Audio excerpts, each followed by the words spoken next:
On this episode of AV Week, we talk about the Samsung Harman deal. The $8 billion deal is done. What that means for the AV industry. InfoComm, the show, has a brand new offering called Center Stage. We talk about that and where we are in the world of video walls. All that and more. Next on AV Week.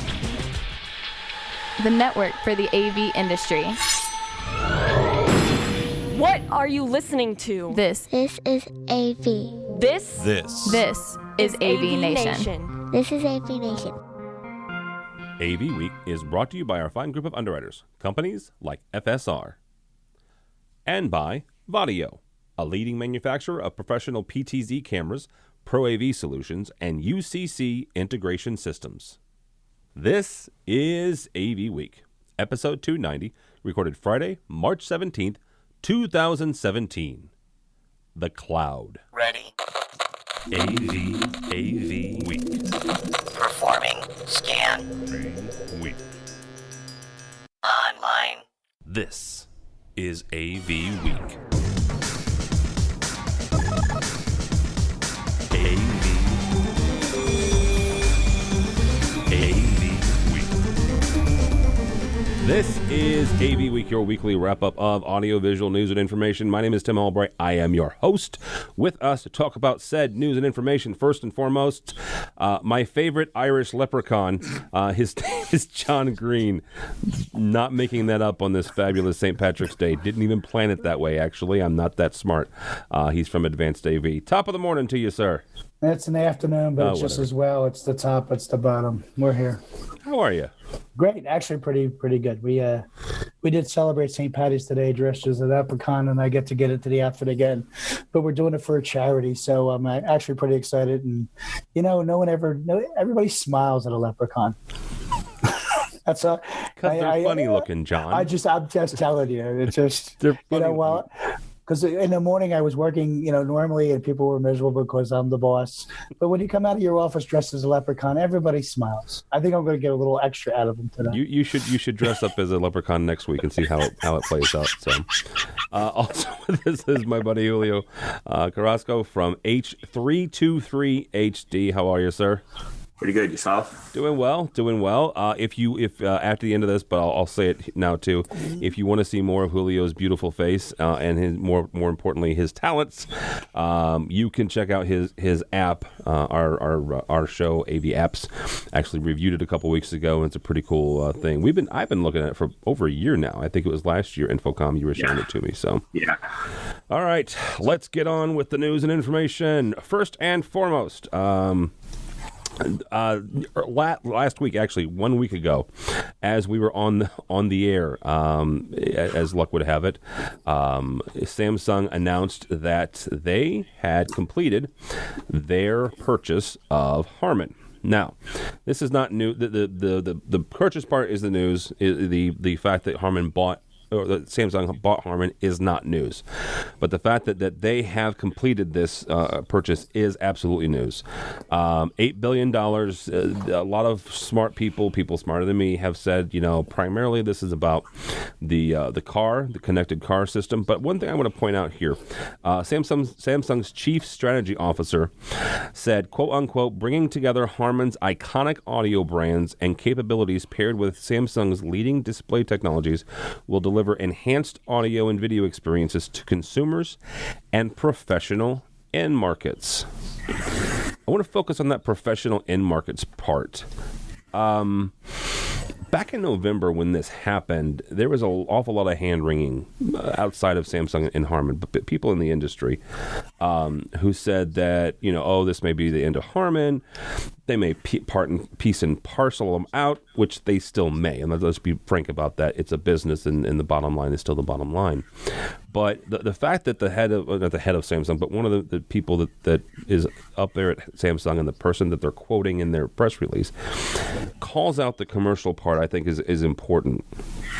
John, first and foremost, what do we see as the strengths of this deal?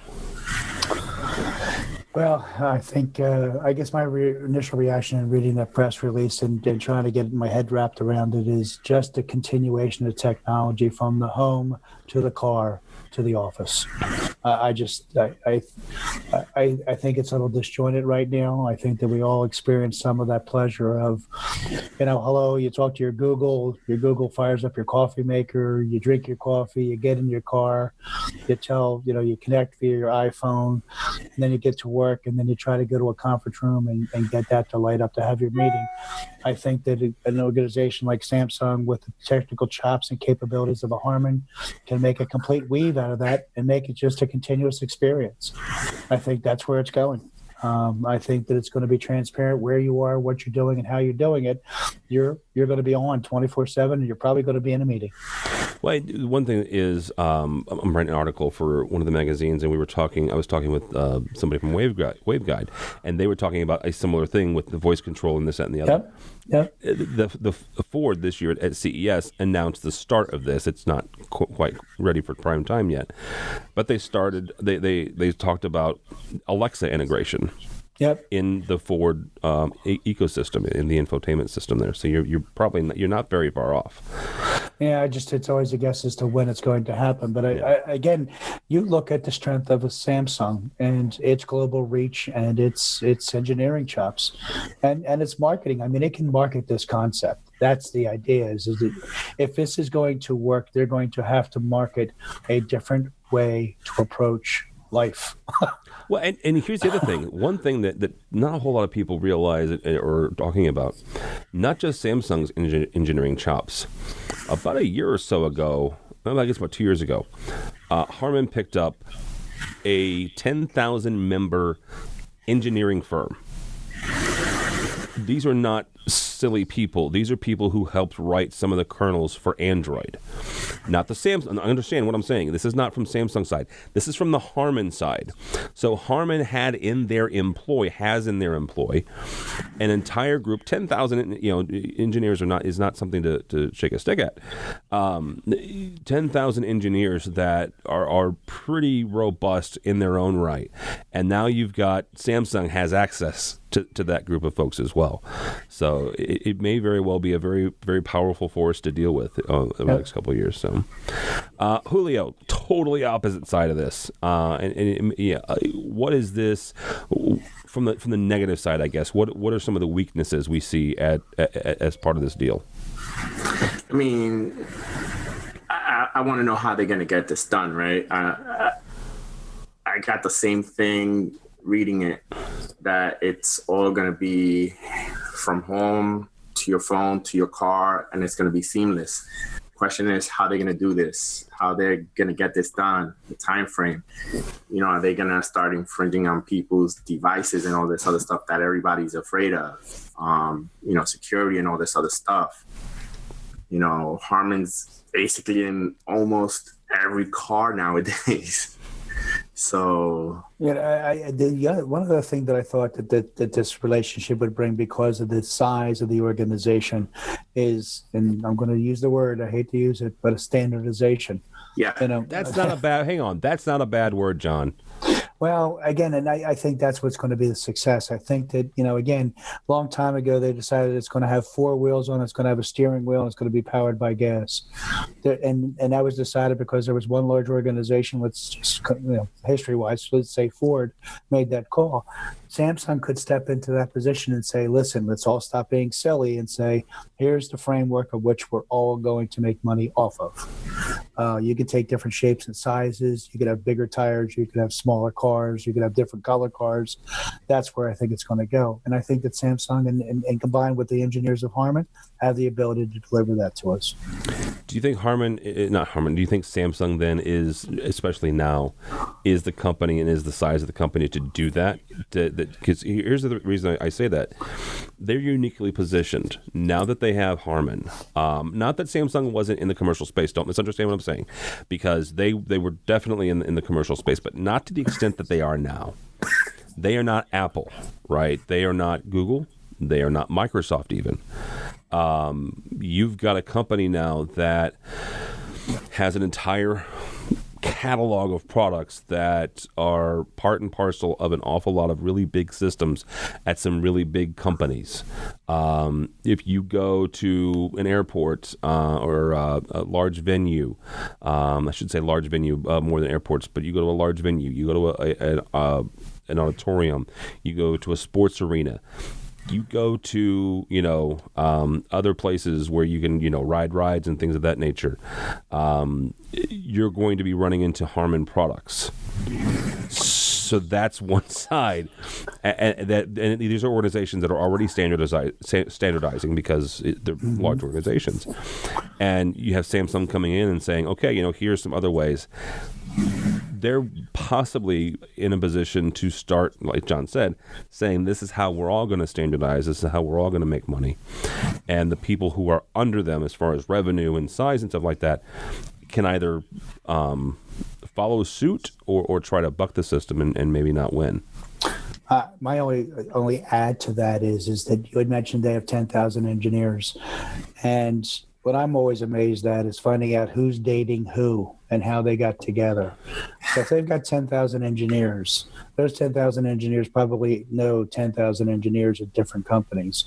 And they're probably bringing together partnerships and relationships that will, 6 months from now, will go, how'd that happen? So I think that I don't think it's the size of the company, but it does have an impact on it because you have to have money to do this. I do think that the network that they're putting together and the relationships they have globally will position them very strongly. Yeah, absolutely. I also think that by acquiring Harman, they're now up there with the big players like Apple. Certainly in revenue. They're very innovative with their stuff. They come out with these things, they get them patent, let everybody else come out with it, and then they perfect it after everybody has all these issues. So it's gonna be interesting to see how they're gonna play in that ball field now. Yeah, absolutely. All right, let's move along to, something that may very well impact Samsung and Harman, and that is InfoComm 2017, coming up here in just about 3 months, actually. Today is the 17th, so 3 months from right now we'll be packing up. Pretty close. This is from our friends over at AV Magazine. InfoComm announced the debut of their center stage at InfoComm. And I've talked with the person who's putting this together. It's very interesting. InfoComm came up with the idea to do a TED Talk-like event. Some of the things that they're doing is some of the topics that they're doing, things like programming, healthcare, capture and streaming, digital signage, virtual reality, augmented reality. And these are 15, 20-minute talks, kind of, one comes up, does their thing, and gets down, and another one starts in a few minutes afterwards. Julio, from your standpoint and as an attendee and stuff, what do you make of these new offerings from InfoComm specifically, but also these TED Talk like events? I mean, these are things that they send out surveys, right? They asked all these attendees, hey, what would you like to see? I think that's going to be real good. I think they're going to get a lot of people going to those talks. It seems like they got great topics. Myself, I'm interested to see the future of programming. Mm-hmm. I think, me personally, that's fading away. It's going to the cloud, Julio. I don't know, because you got people like Extron, you got people like Cisco, cloud, and even Polycom. Cloud. That are coming out with their own touch panels with APIs. Cloud. I don't know. Cloud still has a hard time trying to get off the ground. Cloud. Repeat after me. Cloud. I agree with you to some extent. I at least got you to agree with me. To an extent. All right. You need to simulate a little bit better and a little bit faster on this cloud thing. Well, no, and I agree with Julio on the Sure. future of programming thing, because as a former programmer, that's still, my heart's still there. So I got to tell you, I saw this article, and first off, I subscribed to AV Magazine. I was surprised that I didn't. What a great article! What a great catch! We look at every trade show, just to be fair and say, is it relevant to our lives? And InfoComm they're probably going to get 1,000 emails because it's started to slide into a little bit of irrelevance. And I think that them putting this together puts them into a different light completely in my approach towards who's going to go to this. Every single one of these topics are off center to what AV does, touches us in some form or fashion, and we should be aware of. So kudos to InfoComm. Let's get to the yay, good job, and great article from the magazine. Absolutely wonderful. Real quick question, John, and Julio, jump in on this if you want.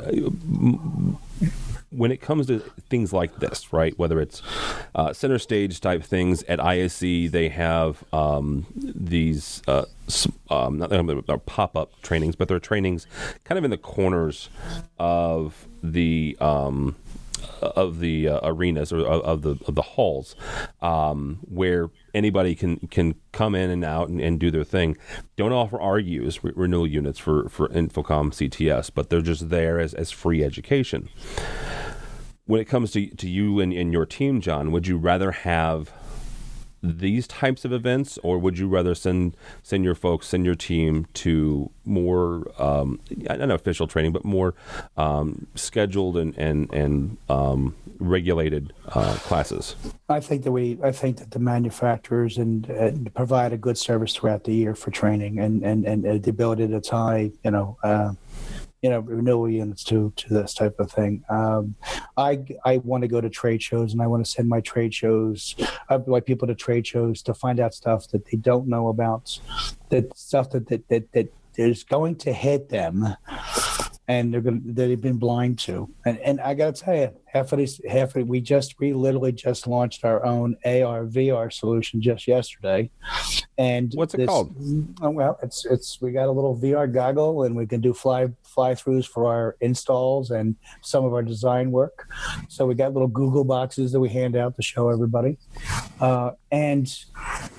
Again, the response to, I showed two different audiences. I showed a young college audience that went absolutely nuts, and I showed my account managers who were about my age. Are like, well, what am I supposed to do with that? So they'll be going to the interface on your face session at InfoComm. That's what I'm looking for from a trade show. I think to give us some information about things that we don't see coming at us. All right, guys, last one here, and we'll let you get out of here. The one thing that's interesting about what we've done, at least at AVNation, is somebody will say, "Hey, Tim, you should go here," and I'll go hang out and see what it's like. The 2 years ago now, I was blessed to go hang out with the guys at Daily Do down in New York for about a week. It's something called New York Digital Signage Week. This past fall, Mr. Greene and Marina Gregory from Advanced AV hung out with me for a couple of days down there. So that's kind of where I want to ask you guys about this. Planar, and this is from our friends over at AV Network and SCN. Planar and Layard have announced this new product line, and it's 1.7 millimeter, quote unquote, seamless or nearly seamless LCD video wall. John, for you, and again, because you got to hang out, I got to hang out with you at New York Digital Signage Week, and it's something that you guys are looking at. When you look at a product like this, who are you guys selling these to? Who are you selling video walls to? We're seeing the applications and the request for video walls in almost everything that we do. Okay. Changing out of screens in educational experiences. We were invited to do a project yesterday for a complete rework of a boardroom that they're using the term video wall like I use clinics or fridge. Yeah, we want a video wall. And, so any shape or size. So as it gets close to this type of deliverable, almost at any price, it's being asked for. Now, how do they plan on using that in a conference room? I mean, they are actually going to they're using it in their boardroom. They're going to replace, it's going to be their central focus. Okay. So they might have multiple displays of computers. Again, conferencing is probably not easy, but with the right mixture, you can build it that way. Right.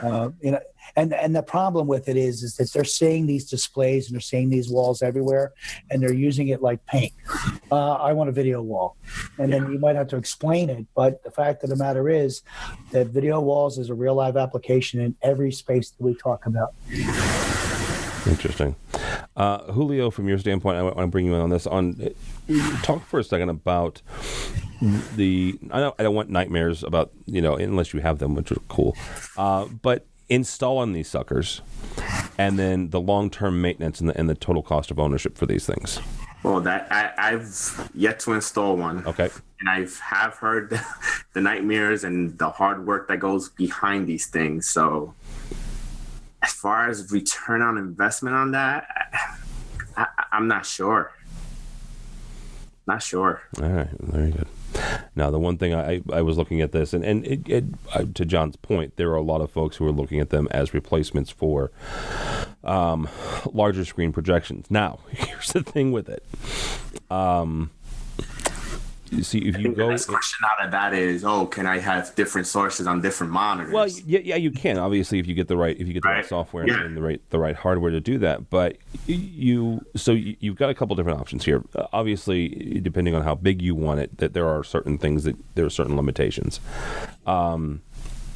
Projection screens are going to be your most economical up to a point until you start factoring in the brightness level, right?